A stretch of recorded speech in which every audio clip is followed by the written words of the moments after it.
Lorsque Marie et Hugues ont découvert à l'improviste qu'il allait avoir un bébé, Hugues a assuré à sa femme qu'il ne serait pas si difficile de s'occuper d'un enfant. Malgré la fatigue évidente de Marie, Hugues pensait qu'il était facile de s'occuper de l'enfant jusqu'au jour où il a trouvé Marie inconsciente. Marie et Hugues ont souri en sortant de la boîte de nuit. Le couple marié s'est enlacé mais s'est quand même un peu trémoussé en rentrant chez lui. C'était génial, a déclaré Marie. Le DJ était génial. Le gérant m'a dit qu'il serait de nouveau là la semaine prochaine. Il faut qu'on y aille. Absolument. Marie s'est mise à bâiller et à regarder sa montre. Il est déjà 3 heures. Je dois faire du babysitting pour Samantha dans 5 heures. Hugues se penche pour embrasser la joue de Marie. Prends quelques heures de sommeil et tout ira bien. L'enfant a 1 an, n'est-ce pas? Ce ne sera pas si difficile. Après quelques heures de babysitting, Marie a décidé que Hugues ne connaissait manifestement rien aux enfants. Le petit James babillait sans cesse et semblait crier et pleurer sans raison.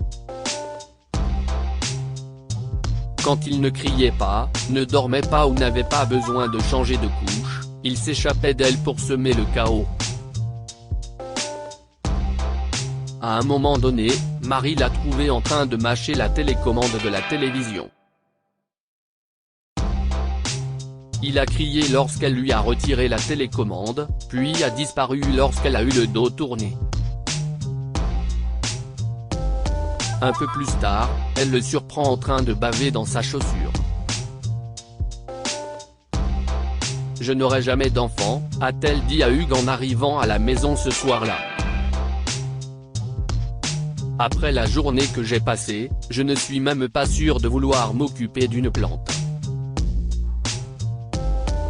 Hugues a rigolé. Le couple s'est blotti sur le canapé. Quelques heures plus tard, un ami les a appelés pour leur dire qu'il y avait une fête en ville, et ils sont sortis pour s'amuser. Ils n'auraient jamais pu savoir que leur vie allait changer à jamais. Marie essuya sa bouche et s'appuya contre la baignoire. Ils avaient quitté la fête plus tôt que prévu parce qu'elle ne se sentait pas bien. Elle s'était couchée et s'était réveillée quelques heures plus tard avec des nausées. Depuis, elle n'avait cessé de vomir. Hugues a jeté un coup d'œil dans la salle de bain et a apporté avec lui une odeur accablante de graisse et de viande. Tu veux essayer de manger quelque chose, chérie? Il y a des toasts et je fais frire du bacon. Oui, je le sens. Marie lutta contre une nouvelle vague de nausées. Il y a aussi des saucisses et des œufs, mais je les ferai frire dans la graisse de bacon, comme tu l'aimes. À ce moment-là, Marie ne pouvait imaginer rien de pire à manger. Elle plongea dans les toilettes lorsque son estomac lui fit comprendre qu'il ne tolérait même pas l'idée d'une telle nourriture. Lorsqu'Hugues est rentré du travail ce soir-là, il a trouvé sa femme en train de pleurer dans la salle de bain. Lorsqu'il lui a demandé ce qui n'allait pas, elle lui a tendu 2 tests de grossesse. Oh, mon Dieu! Hugues s'est affaissé contre le mur. Si. Pas génial, mais on va s'en occuper. Nous allons trouver une solution, Marie.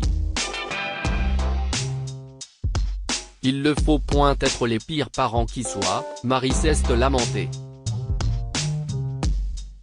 Hugues s'approcha de sa femme et l'entoura de ses bras. Ne dis pas ça, chérie. Il y a tellement d'enfants qui finissent dans des foyers d'accueil parce que leurs parents les maltraitent. Au moins, nous serons de meilleurs parents que. Oh oui, Hugues, parce qu'être de meilleurs parents que ceux qui sont négligents et abusifs est tout à fait la norme à laquelle il faut aspirer, Marie a pleuré. Je ne voulais pas dire ça comme ça. Hugues fronce les sourcils. Si est un choc, mais nous ferons en sorte que cela fonctionne. Ce n'est pas forcément une si grosse affaire. Ce n'était pas si simple, bien sûr. Lorsque Marie et Hugues sont rentrés à la maison avec leur fils Luc quelques mois plus tard, tout a changé. Même si le couple était habitué à faire la fête tard dans la nuit, il avait aussi l'habitude de rattraper son sommeil quand il en avait besoin. Au début, Marie n'apprécie pas le besoin régulier du bébé d'être nourri, changé et de faire son rôle. Elle s'est efforcée de maintenir sa routine quotidienne et a bientôt abandonné tous ses efforts pour rendre visite à ses amis ou accompagner Hugues à des fêtes. Le fait d'être mère est épuisant et elle profitait de son temps libre pour se reposer. Hugues a également eu du mal à s'adapter, mais pour des raisons très différentes. Marie ne voulait plus sortir avec lui. Lorsqu'ils passaient du temps ensemble le soir, elle n'était pas la femme vibrante dont il était tombé amoureux. Au lieu de cela, elle le fixait avec des yeux ternes et ne semblait souvent pas prêter attention à ce qu'il disait. Pourtant, dès que Luc s'est mis à pleurer, elle s'est mise au travail et s'est précipitée pour s'occuper de lui. Cela a réveillé des sentiments de colère et d'amertume dans la poitrine de Hugues. Il savait que les bébés avaient besoin de soins réguliers, mais c'était ridicule. Sa femme lui manquait, et quelques jours plus tard, il avait l'occasion parfaite de la récupérer. « Sors ta plus belle robe, chérie », lui a dit Hugues en arrivant à la maison ce soir-là. Marie lui a jeté un regard noir. « Tu plaisantes, n'est-ce pas ? Je suis épuisé. » Hugues secoua la tête. Il regarda les cheveux ébouriffés de sa femme, ses vêtements tachés et les poches sous ses yeux. « Tu dois venir, et je pense que cela te fera du bien de sortir. Je vais appeler la baby-sitter pendant que tu te prépares. » Marie a soupiré, mais une fois qu'elle s'est douchée et maquillée, elle a commencé à penser que Hugues avait raison. Son ancienne vie où elle faisait la fête jusqu'au petit matin avec lui manquait, et ce serait bien d'avoir une pause pour faire quelque chose d'amusant. Elle a mis sa robe préférée et s'est coiffée. Elle était presque prête quand Hugues est entré dans la salle de bain avec de mauvaises nouvelles. « La baby-sitter ne peut pas venir », a dit Hugues. « Mais j'ai un plan, nous emmènerons Luc avec nous. » Marie lui a souri. « Pourquoi ne pas préparer ses affaires ? Je suis presque prête. » Marie et Hugues partirent pour la fête avec Luc, et Marie se rendit vite compte de la grosse erreur qu'elle avait commise. Les collègues de Hugues ont tous admiré le petit Luc lorsqu'ils sont arrivés, mais ils ont vite été distraits par l'alcool et la danse. Marie les a regardés rire et crier alors qu'ils s'enivraient de plus en plus. Ils trébuchaient sur les pas de danse et chantaient des chansons populaires. « Waouh » marmonna Marie en apaisant Luc. Si est à ça que je ressemblais toutes ces nuits où Hugues et moi sommes sortis ensemble ? Je n'arrive pas à croire que j'ai été aussi insipide. Elle a entraîné Hugues loin de la fête peu après et a insisté pour qu'il rentre à la maison, lui rappelant qu'elle était fatiguée. Il l'a regardé d'un air renfrogné, mais ce n'est qu'une fois rentré chez lui qu'il a laissé éclater toute la force de sa colère. « Qu'est-ce ce qui ne va pas chez toi ?» hurla Hugues. « Pourquoi dois-tu gâcher le plaisir de tout le monde ? Fainéante. » Hugues s'est moqué. « S'occuper d'un enfant n'est rien, et n'importe qui avec des yeux peut voir que tu n'as pas pris la peine de faire beaucoup de ménage non plus.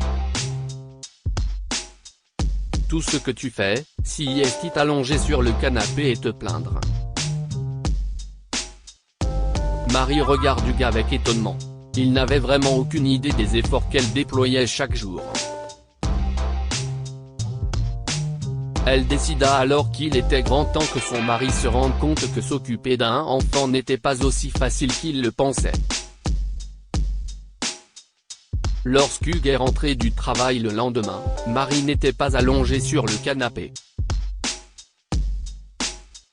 Elle n'était pas non plus dans la cuisine.